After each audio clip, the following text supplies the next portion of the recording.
Welcome to the Michigan Man Podcast on Wolverine Sports Radio, a member of the V Sporto Network, and in partnership with SB Nation's Maize N Blue, for Wolverine fans from coast to coast. Go Blue and welcome to the show. I'm your host, Mike Fitzpatrick. We are now 100 days from the start of another season of Michigan football. In just a few weeks, summer classes will begin, and then summer conditioning and voluntary workouts will also get underway. The season will be here before we know it. Joining us on today's show is the outstanding recruiting writer from the Wolverine ON3, EJ Holland. Recruiting is where the focus is right now for Jim Harbaugh and his staff. We have 17 verbals as of today, and the class is ranked number 1 in the country. Now, we all know that can change. There is a lot of time left in this cycle. June is setting up to be huge, though. There will be official visits from some of the best kids left on Michigan's board. We should see some more verbals during the month. July is a dead period, but we have the barbecue in the big house taking place, and we could see, or should see, more verbals after that event. My guest today says this is shaping up to be one of the best recruiting classes in a long time for Michigan. It has the potential to be one of the best ever. Time will tell. With us next is recruiting writer EJ Holland from the Wolverine ON3 with the latest news. So stay with us.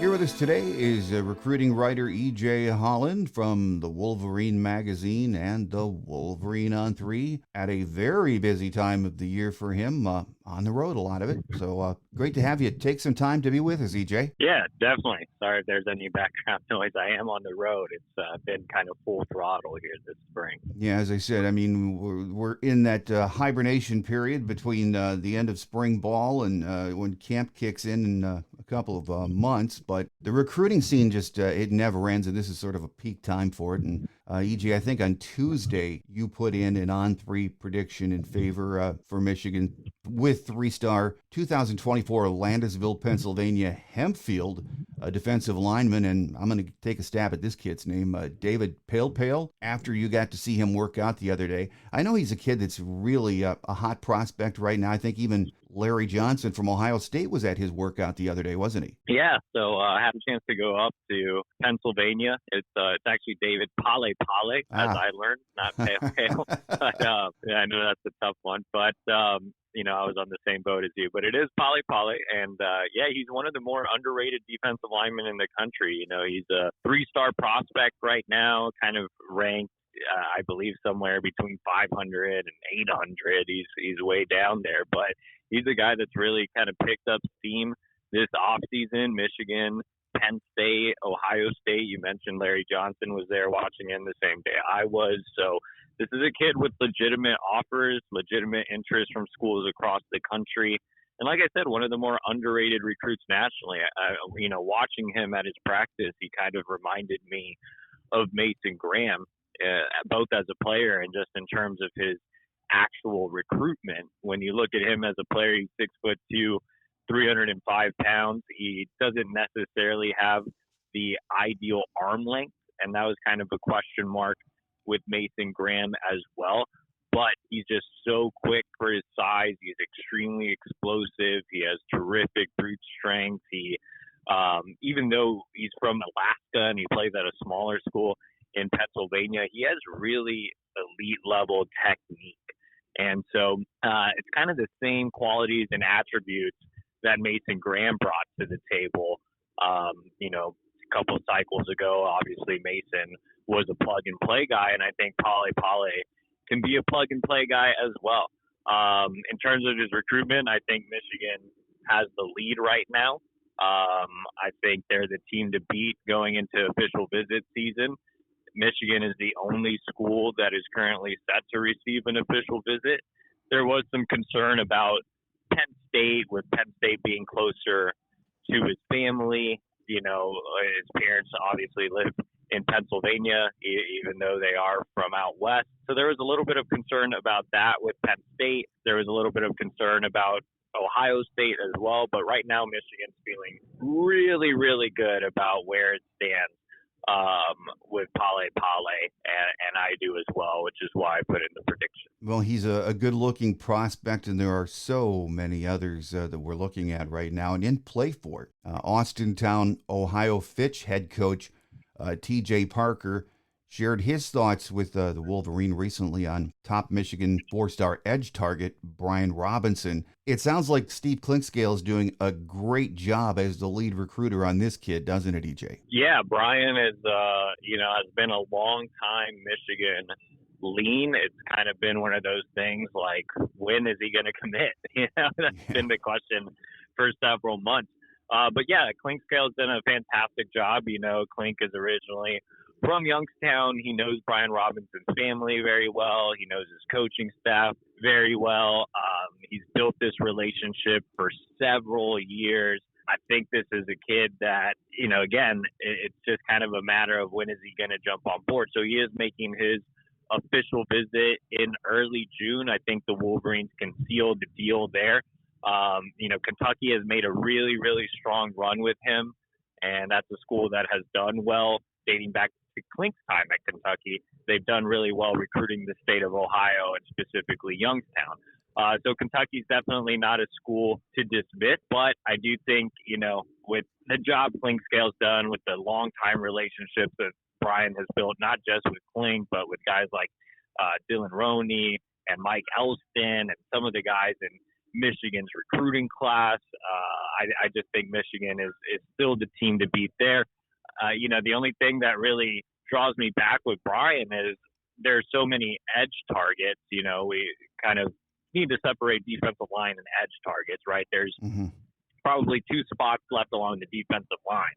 There's about 5 spots when it comes to pass rushers, but there's a lot of leans going Michigan's way. You have Devin Baxter, you have Dominic Nichols, you have Jacob Smith, Darian Mayo. There's a lot of names on that edge board that are either leaning Michigan's way or Michigan's right in that top 2. So the only thing that concerns me a little bit with Brian is he needs to go ahead and lock up his spot, before people start jumping in the class. Well, since we last spoke, I think it was a month or so ago, Michigan picked up a 24 verbal from a really interesting kid, especially when you watch his tape, Cole Sullivan from Pittsburgh Catholic Central. Now, from watching his tape, he looks like an elite athlete, to say the least, and really another great addition to the linebacker room, isn't he? Yeah, Cole Sullivan is just a really interesting player. I mean, that's definitely the best way to put it. He's a bit of a Swiss Army knife. I wouldn't even consider him a true linebacker take. I would just consider him a defensive athlete, kind of in the same mold as Mason Curtis, who obviously committed to Michigan really early. You look at Curtis and he's about 6'4", 190 pounds. You look at Sullivan, he's about 6'4", 200 pounds. So very similar body frame, very similar playing styles. Curtis is a guy that plays linebacker at his high school in a more traditional role, but he also moves around to safety. He comes off the edge. Kind of the same thing with Sullivan, who's also a force on the offensive side of the ball.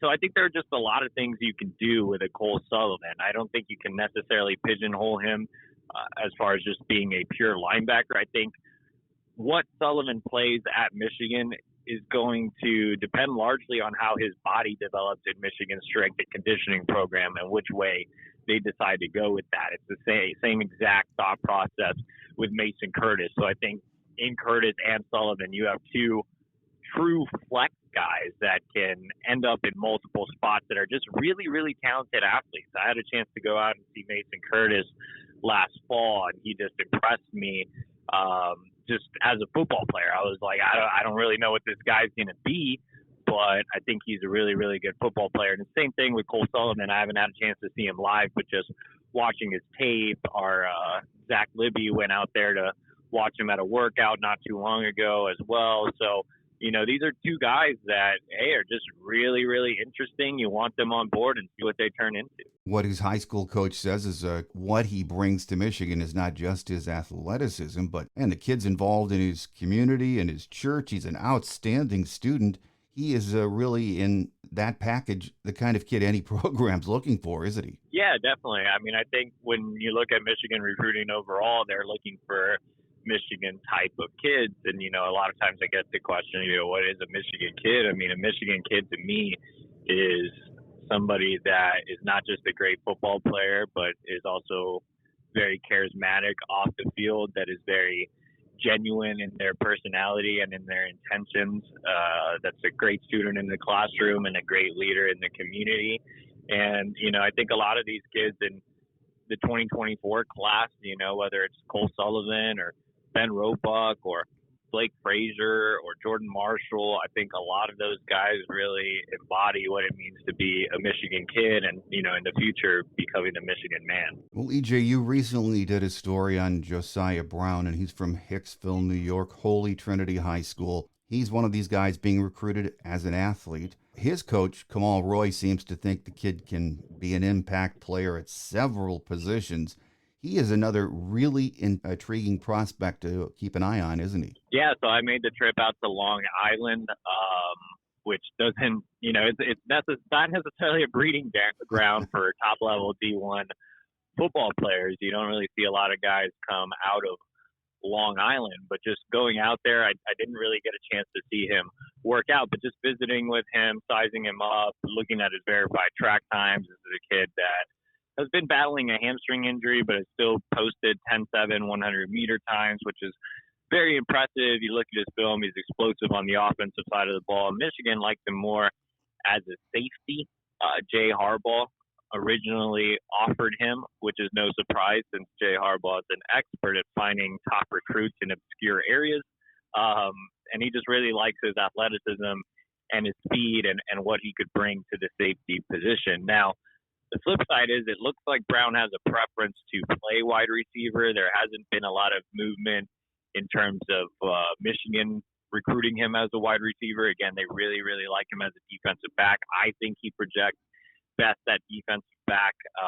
It's always hard to doubt any J. Harbaugh evaluations. He's arguably the best pure evaluator of talent on the Michigan staff. But obviously, you can make the case for Mike Elston or Steve Klingscale as well. But I think Jay is just terrific at finding hidden gems or, like I said, gems from obscure areas. And I think Brown's kind of next in line as that defensive back that could really blossom into a first rounder at a place like Michigan. So I think it really just comes down to whether or not Josiah is really open to playing safety as opposed to playing wide receiver.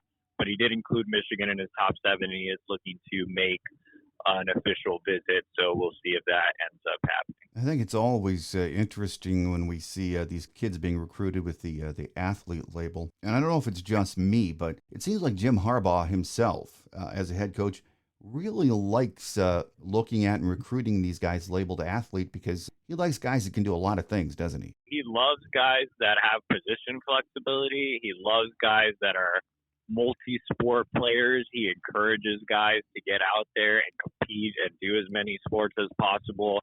I think that's the big thing with Harbaugh. He just loves competitors and guys that are willing to go out there and do it every day. And just because you're committed to Michigan doesn't mean that, you shouldn't do another sport. That's something Harbaugh has always encouraged to his commits and his top targets. And you see a lot of these guys, and they are multi-sport guys. You look at, just off the top of my head, I know Channing Goodwin does baseball. I know Luke Hamilton is one of the best throwers in the state of Ohio. Jake Warnera, just placed, I believe, second in his region as a thrower in the state of Florida. So you have several guys that play multiple sports that are committed, and that's something that Harbaugh really values. And even me as an amateur talent evaluator and recruiting reporter, I feel like baseball is one thing that I really look at, and I love kids that can do football and baseball, the hand-eye coordination, the difficulty of that sport in general.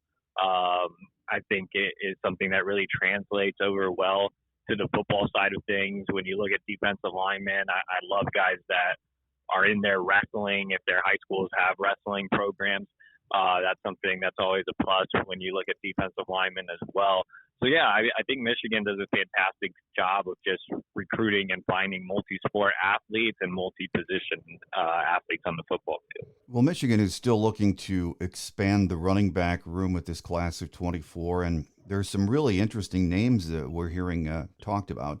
Let's start with Micah Kaapana from Nevada. Not sure if I'm even close on that name, but kid has a 3-star rating, I believe. But it sounds like Mike Hart really, really likes this kid, EJ. Yeah, Mike Hart's always trusted his evaluations. This is the first cycle where he's really taking a true big name at the running back position in Jordan Marshall, who's obviously a top 100 kid. Now, Michigan is looking to take 2 backs this cycle, and I don't think that Mike Hart would doubt himself here with the running back 2 take. I think that, all eyes are on Taylor Tatum, who is a fellow top 100 running back and an absolute stud on the baseball diamond as well, which obviously we just talked about multi-sport athletes can't really get much better than Taylor Tatum, who just had MLB scouts out there looking at him at his baseball game the other day. So a lot of the focus is on Taylor Tatum, who's looking to make his official visit on June 23rd and would make the best running back combo in the country. If you look at recruiting classes, if Michigan is somehow able to pull Jordan Marshall and Taylor Tatum, I mean, you can't get a better duo than that nationally. With that said, Taylor Tatum is certainly not a lock. And so Mike Hart really, really liked Micah Kaapana. To be completely honest with you, I haven't really sat down and done a full film breakdown of him, but he plays at Bishop Gorman. He was very productive last year. He had a big state title game. Anybody who follows high school recruiting or high school football in general knows Bishop Gorman and the Division I factory they are, as well as the tough competition they play. So if you're putting up productive numbers at a place like Bishop Gorman, where you're playing the best competition, not just in the Las Vegas area, but nationally, that says something about you as a player. He's a speedy guy. He would complement Jordan Marshall very well. And they're also looking at Darian Dupree out of Chicago, who's more of just a consistent back, does a lot of things really well. Your typical kind of Mike Hart guy that just kind of keeps the chains moving, kind of ground and pound guy that would fit well in the system. So I think, Micah and Darian Dupree are 2 guys that would be quality complements to Jordan Marshall. But obviously, you have the big fish out there in Taylor Tatum, and I'm interested to see how Mike Hart handles, this second running back take with all those guys coming in for official visits next month. Yeah, it doesn't sound like Tatum is the kind of kid that's, intimidated by the fact that Jordan Marshall's already here, is he? No, not at all. I had a chance to visit with Taylor Tatum, and he's just ultra competitive. I mean, he's a kid that I think Jim Harbaugh definitely loves because, again, he's a multi-sport athlete. This is a kid that is arguably the best running back in the country. He's extremely productive at one of the Texas powerhouses in East Texas, Longview, that consistently is competing for state titles and consistently deep in the Texas high school football playoffs at a really high level. And then he turns around and he plays baseball at a high level to where he has the interest of MLB scouts. He plays club baseball in the summer. Michigan actually offered him as a baseball recruit before they did a football recruit. So that's something that resonates with him. And then on the side, he does track. He's one of the best 200-meter runners in the state of Texas as well. So he's just a terrific athlete that's always competing. And, when Jordan Marshall committed to Michigan and I texted him, hey, what do you think about Marshall committing to Michigan? It literally took him 5 seconds to reply with nothing but a little competition. And, even now he, doesn't shy away from it. He's been studying Jordan Marshall.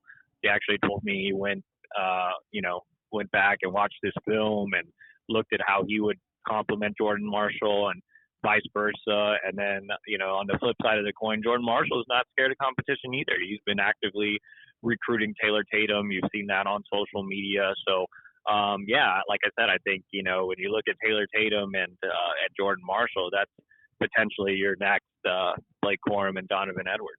EJ, the staff was on the recruiting trail a week ago and visited several top targets. I suppose that one of the most interesting or target that people are most interested in for Michigan fans is just 15 minutes away from campus, Bryce Underwood from Belleville.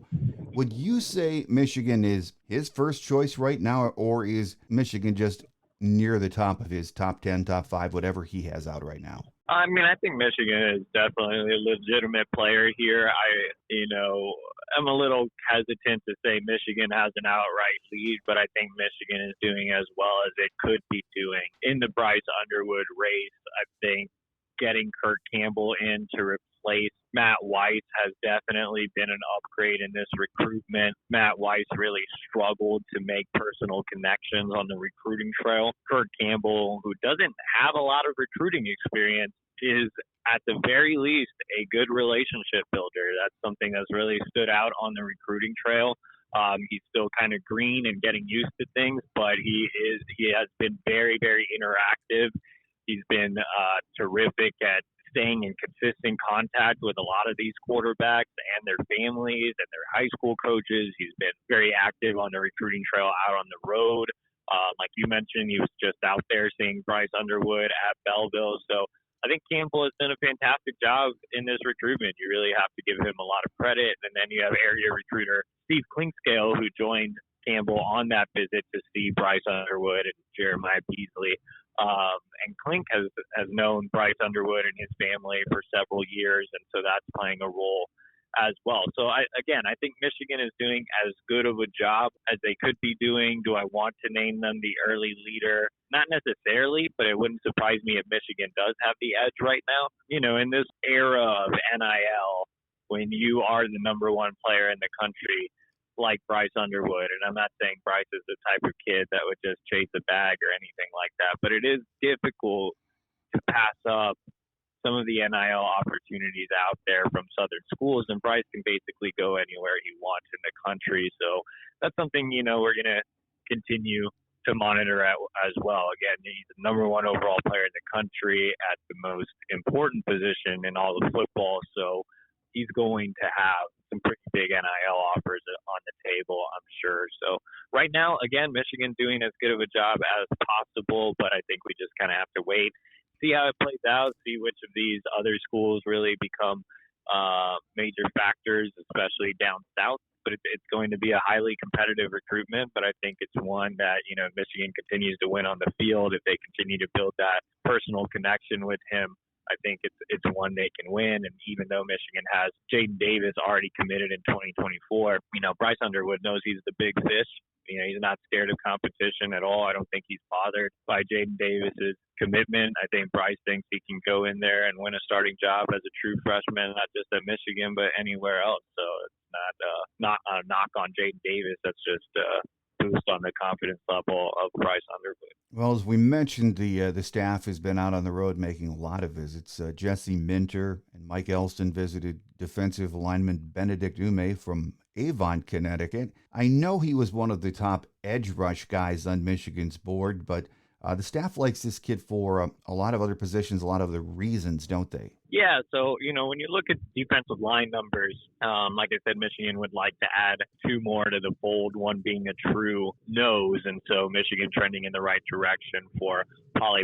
Like I mentioned, I think Poly has more flexibility. I could easily see him playing more of the three, some 4-eye, things of that nature, as opposed to just being a true nose. He's not, 6'5", 350 pounds. He's 6'2", 305. So again, he more closely resembles Mason Graham than Kenneth Grant.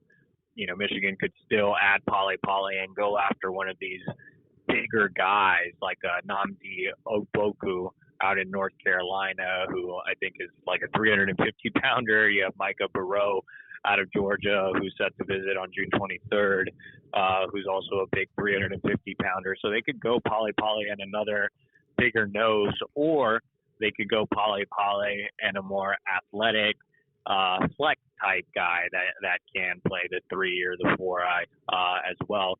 So you look at guys like Jordan Thomas, who's coming in June 16th. He's on the board as a flex type guy that could play multiple positions along the defensive line. And it's the same thing with Benedict Ume. Like you said, he was originally listed as an edge, but he projects more as an actual defensive lineman, just the way his frame is kind of shaking out. He's a top 100 guy, but he's still really raw, a ton of upside there. So Jordan Thomas and Benedict Gume are 2-0. And then, you also still have a local kid in Brandon Davis Swain, who I would not completely rule out.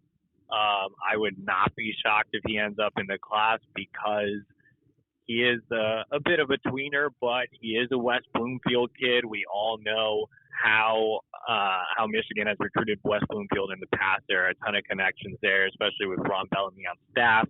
Bellamy coached Brandon Davis Swain at West Bloomfield. So even though he's not necessarily a true scheme fit, there's a little bit of pressure there to maybe take a Brandon Davis Swain if you can't get an Ume or a Jordan Thomas, who are probably more elite level guys than Davis Swain, who's more of a really solid football player that will have to develop into something. So it'll be interesting to see how that defensive line shakes out. If they do take Pale and a bigger nose, or if they take Pale and a flex guy, or if they settle for Brandon Davis Swain.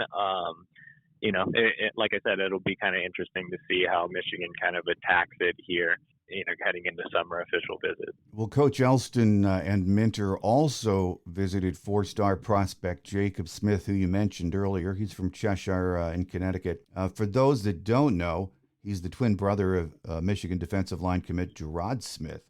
You would think you have an in if you already have your twin brother there committed, but he has interest from a lot of other big-time schools, doesn't he, EJ? Yeah, when you look at Jacob Smith, his offer sheet's really impressive, but I think down the stretch here, it's coming down to Michigan, Nebraska, and Kentucky. He's going to officially visit all three of those schools, starting off with Michigan on June 2nd. I think Michigan is in the pole position here for Jacob. I think Nebraska is one that really has his attention, and I wouldn't be completely shocked if he ended up going to the Huskers, but at the same time, it's going to be tough to pass up Michigan. Michigan's a superior program. The edge production has been fantastic, and obviously you already have Gerard committed, and those guys are extremely close. I had a chance to talk to their mother, Susan, who kind of made it clear that she'd prefer them to play at the same school at the next level. So with Gerard already committed to Michigan, I just think it makes a lot of sense for Jacob to join him in Ann Arbor. So Michigan will have to fight off Nebraska and Kentucky here in June, but I think they can get the job done and get both twins on board. Well, we've already talked about Bryce Underwood, but he is not the only prospect from Belleville High that Michigan is after. His teammate Jeremiah Beasley is one of the most sought-after kids in the country. And even though his half-brother Malik Carr plays for Sparty, you still think Michigan's in a good position with him, don't you, EJ? Yeah, initially in this recruitment, I was always worried about Michigan State. You had the Malik Carr connection. You had his former high school coach, Jermaine Crowell, who obviously has since been ousted at Belleville for violations. He wasn't necessarily a very pro-Michigan figure in Beasley's recruitment, but with Crowell kind of out at Belleville, I think that, and Michigan State is kind of on a downward trajectory. I think Beasley sees the benefits of Michigan. I've always said he's a great scheme fit for what Jesse Minter does with the linebackers, but more importantly, Beasley's a 4.0 kid in the classroom. He really values what Michigan brings from an education standpoint.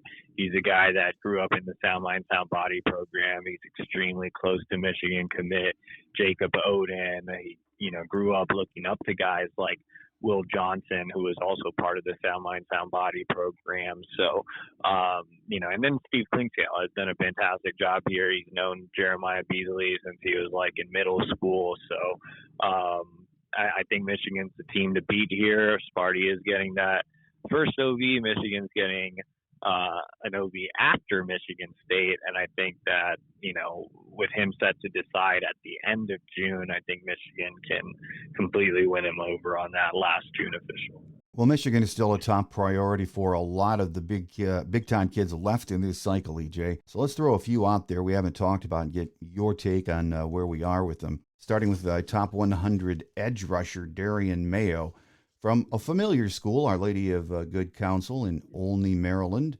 We made his top 6, I believe it was, recently, EJ. But he also likes the Buckeyes, too. So what are our chances to get him in Ann Arbor for a visit? Yeah, so he is scheduled to make an official visit to Michigan. He was here in the winter as well. I think Michigan's trending in a really good direction with Darian Mayo. I think he had an affinity for Ohio State growing up, and Larry Johnson has done a fantastic job of recruiting him to Columbus. So I think it's a really tight battle with Ohio State right now. There are some other schools still high on his list as well, like Clemson, South Carolina, USC. But I think this one's more of a Michigan-Ohio State battle, and it's really going to come down to official visits. And, even though he grew up partial to Ohio State, I think, again, when you look at Michigan's recent edge production, the guys they sent to the NFL, Mike Elston's track record as a developer of talent, Jesse Minter's scheme being more NFL-oriented, the fact that Minter, coached for the Baltimore Ravens, which is right down the lane from where Darian Mayo is from. I think all of that, big positives. And Michigan's still trending in the right direction for Mayo's teammate, Aaron Childs. So if Michigan's able to seal the deal with Childs, I think that would help with Mayo as well. Well, Good Counsel is a great program. And don't they have Elijah Moore, the wideout, another one that sounds like a Michigan-Ohio State battle? Yeah, Elijah Moore, I think, is one of the more underrated wide receivers in the country. He's only a 3-star prospect, but, he's wanted by some big-time schools. Michigan's in that top group with Ohio State, Florida State. But, yeah, I do think it's looking more like a Michigan-Ohio State battle. The thing with Elijah is he hasn't been to campus yet. So they're working on finalizing that official visit. I think Michigan can make a move on that OV. It's always tough to beat out Ohio State for wide receivers, considering just how pass-happy they've been over the last several years, and the fact that they've had many wide receivers drafted here recently, Gary Wilson, Jackson Smith, Nigba, etc. So it's always tough to beat out Ohio State for wide receivers. But at the same time, again, if Michigan can get one of those Good Counsel kids like Childs or like Mayo, that would definitely help. And Michigan has a true need for a big-bodied wide receiver like Elijah Moore. Well, Michigan's made the top 9 for Warner Robins, Georgia Northside safety Ricardo Jones. It's always impressive when you can steal a kid from Georgia, but I think we have to get him on campus first. He hasn't visited yet, has he? Yeah, so I absolutely love Ricardo Jones. He is, arguably my favorite prospect on the safety board. I had a chance to see him live in Charlotte not too long ago, and he was extremely impressive.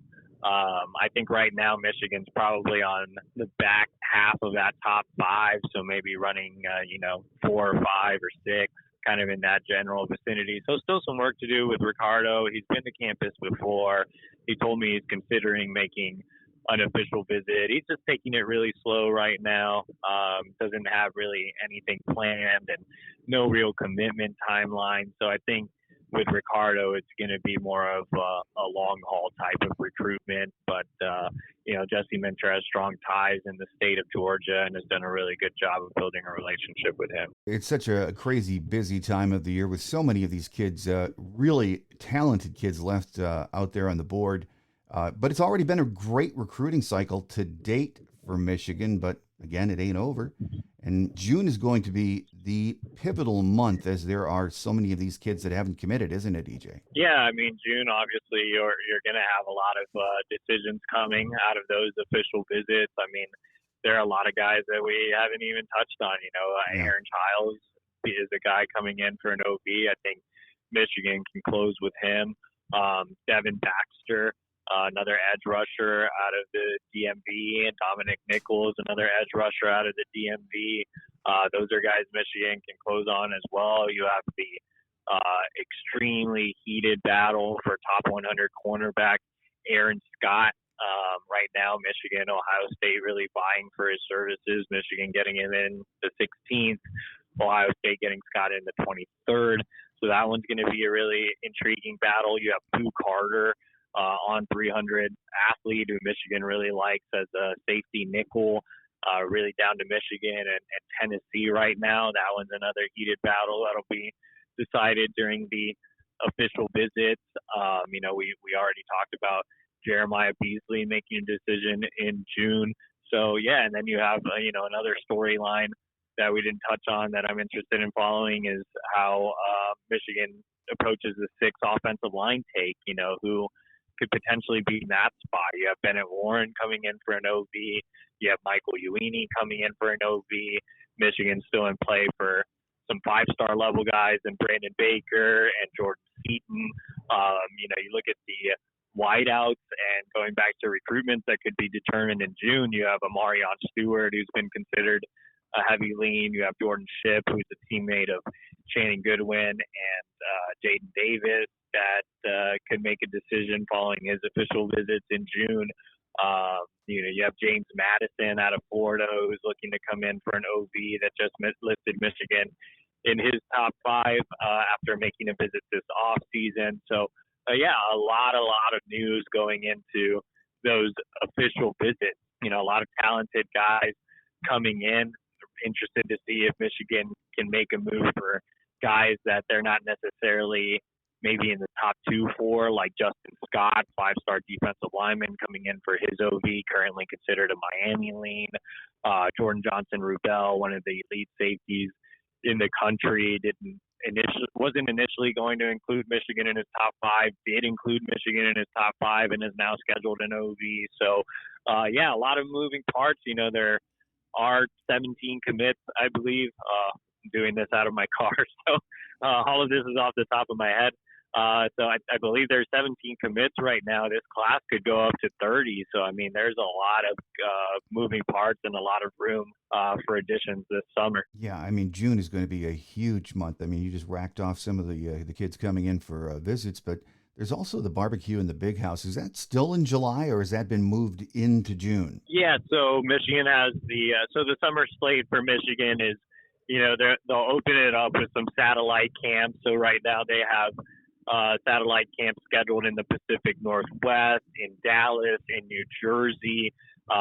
There's one in Detroit. They're still kind of mapping out the rest of their summer satellite camps. So that'll be early. And then, of course, you have the on-campus camps scattered throughout June.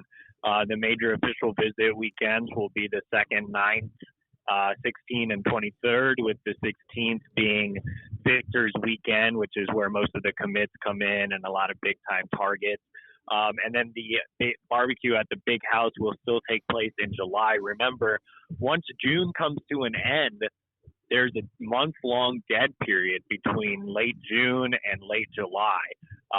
So that last weekend of July is when the dead period briefly comes to an end.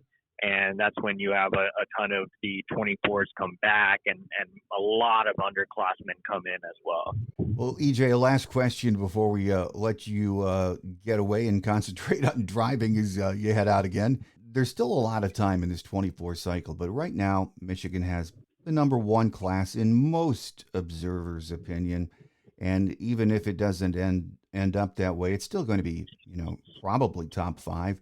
But in the end, this would be and should be one of the best recruiting classes in modern history for Michigan, shouldn't it? Yeah, it's a terrific class. I think it really resembles, the 2021 class with J.J. McCarthy and Junior Colson. I might be off by a year. J.J. McCarthy, Junior Colson. You had Donovan Edwards. You had that class was really, really special. And I think this class has a chance to be just as special and even more highly ranked than JJ's class was. But it has similar characteristics. A lot of, like I said, Michigan type of kids, a lot of highly touted kids. I think you're really finding not just foundational players in this class, but you're finding your future game changers, your future playmakers this cycle. And it's a great job here by Michigan, especially considering last year's disappointing cycle coming off,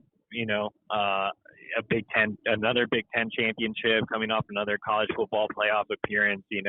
On signing day, Michigan finished wherever they finished, close to number 20. They're finally capitalizing on the momentum off the field. You had minimal staff movement. You didn't have the Jim Harbaugh NFL flirtations last as long as they did the year prior. So everything kind of lined up for Michigan to really, again, capitalize off the momentum that they didn't necessarily do last cycle, and that's turned into big results on the recruiting front.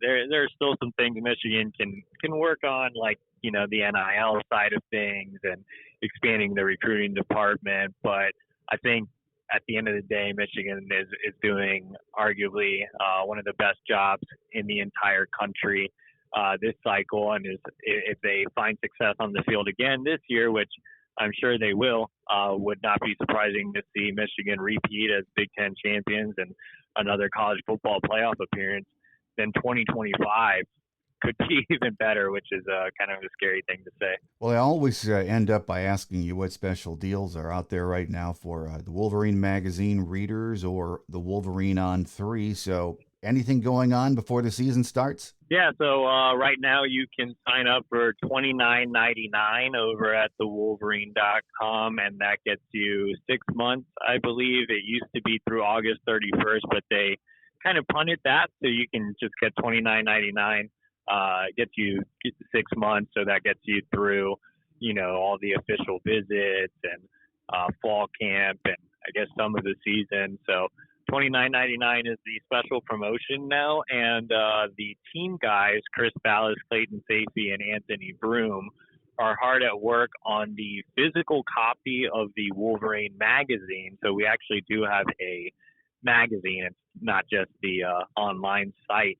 The magazine's coming out soon. You can pre-order your physical copy of the football preview over at the Wolverine OnDemand.com. A lot of good extra stuff in the Wolverine magazine. And I think most of us, especially we old-timers, cannot wait to get our hands on the preview issue. It sort of signals that the season is right around the corner. So the Wolverine On3 also just great, especially if you want to keep up on current news daily and especially with what you're doing in recruiting. So I recommend to all of my listeners, if you are not a subscriber, check it out. Here with us today has been recruiting writer EJ Holland from the Wolverine magazine and the Wolverine On3 on the road, checking out some more Michigan recruits. So EJ, drive safely, enjoy, and we look forward to hearing what you have to say about all of the kids out there Michigan has a chance at. So thanks for your time. Yep, thanks, Mike.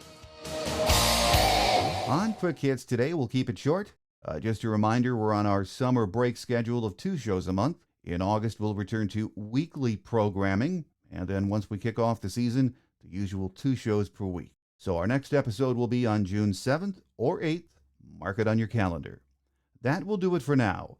Make sure you tell your Wolverine family and friends about us and tune in on June 7th.